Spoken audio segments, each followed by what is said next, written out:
make an argument today that may seem a little bit crazy. Social media and the end of gender? Let me connect the dots. I'm going to argue today that the social media applications that we all know and love or love to hate are actually going to help free us from some of the absurd assumptions that we have as a society about gender.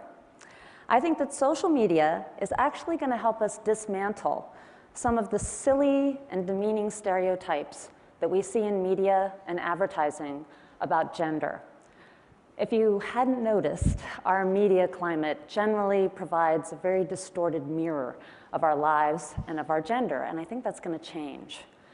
Now, most media companies, television, radio, publishing, games, you name it, they use very rigid segmentation methods in order to understand their audiences. It's old school demographics. They come up with these very restrictive labels to define us. Now, the crazy thing is that media companies believe that if you fall within a certain demographic category, then you are predictable in certain ways, that you have certain taste, that you like certain things. And so the bizarre result of this is that most of our popular culture is actually based on these presumptions about our demographics. Age demographics, the 18 to 49 demo, has had a huge impact on all mass media programming in this country since the 1960s, when the baby boomers were still young.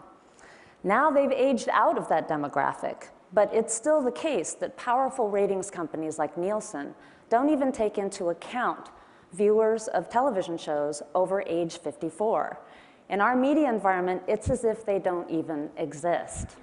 Now, if you watch Mad Men like I do, it's a popular TV show in the States, Dr. Faye Miller does something called psychographics, which first came about in the 1960s, where you create these complex psychological profiles of consumers. But psychographics really haven't had a huge impact on the media business. It's really just been basic demographics. So I'm at the Norman Lear Center at USC, and we've done a lot of research over the last 7-8 years on demographics and how they affect media and entertainment in this country and abroad. And in the last 3 years, we've been looking specifically at social media to see what has changed. And we've discovered some very interesting things. All the people who participate in social media networks belong to the same old demographic categories that media companies and advertisers have used in order to understand them. But those categories mean even less now than they did before, because with online networking tools, it's much easier for us to sort of escape some of our demographic boxes. We're able to connect with people quite freely and to sort of redefine ourselves online, and we can lie about our age online too pretty easily. We can also connect with people based on our very specific interests, right? We don't need a media company to help do this for us. So the traditional media companies, of course, are paying very close attention to these online communities. They know this is the mass audience of the future. They need to figure it out.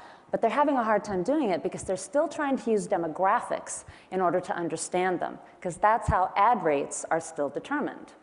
When they're monitoring your click stream, and you know they are, they have a really hard time figuring out your age and your gender and your income. They can make some educated guesses, but they get a lot more information about what you do online, what you like, what interests you. That's easier for them to find out than who you are. And even though that's still sort of creepy, there is an upside to having your taste monitored. Suddenly, our taste is being respected in a way that it hasn't been before. It had been presumed before. So when you look online at the way people aggregate, they don't aggregate around age, gender, and income. They aggregate around the things they love, the things that they like. And if you think about it, shared interests and values are a far more powerful aggregator of human beings than demographic categories. I'd much rather know whether you like Buffy the Vampire Slayer rather than how old you are. That would tell me something more substantial about you. Now, there's something else that we've discovered about social media that's actually quite surprising. It turns out that women are really driving the social media revolution. If you look at the statistics, these are worldwide statistics. In every single age category, women actually outnumber men in their use of social networking technologies. And then if you look at the amount of time that they spend on these sites, they truly dominate the social media space, which is a space that's having a huge impact, right, on old media. The question is, what sort of impact is this going to have on our culture? And what's it going to mean for women? If the case is that social media is dominating old media and women are dominating social media, then does that mean that women are going to take over global media? Are we suddenly going to see a lot more female characters in cartoons and in games and on TV shows? Will the next big budget blockbuster movies actually be chick flicks? Could this be possible, that suddenly our media landscape will become a feminist landscape? Well, I actually don't think that's going to be the case. I think that media companies are going to hire a lot more women because they realize this is important for their business. And I think that women are also going to continue to dominate the social media sphere. But I think women are actually going to be, ironically enough, responsible for driving a stake through the heart of cheesy sort of genre categories like the chick flick and all these other genre categories that presume that certain demographic groups like certain things, that Hispanics like certain things, that young people like certain things. This is far too simplistic. The future entertainment media that we're going to see is going to be very data-driven, and it's going to be based on the information that we ascertain from taste communities online, where women are really driving the action. So you may be asking, well, why is it important that I know what entertains people? Why should I know this? Of course, old media companies and advertisers need to know this. But my argument is that if you want to understand the global village, it's probably a good idea that you figure out what they're passionate about, what amuses them, what they choose to do in their free time. This is a very important thing to know about people. I've spent most of my professional life researching media and entertainment and its impact on people's lives. And I do it not just because it's fun. Actually, it is really fun.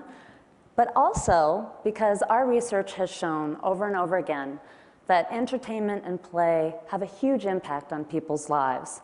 For instance, on their political beliefs and on their health. And so if you have any interest in understanding the world, looking at how people amuse themselves is a really good way to start. So imagine a media atmosphere that isn't dominated by lame stereotypes about gender and other demographic characteristics. Can you even imagine what that looks like? I can't wait to find out what it looks like. Thank you so much.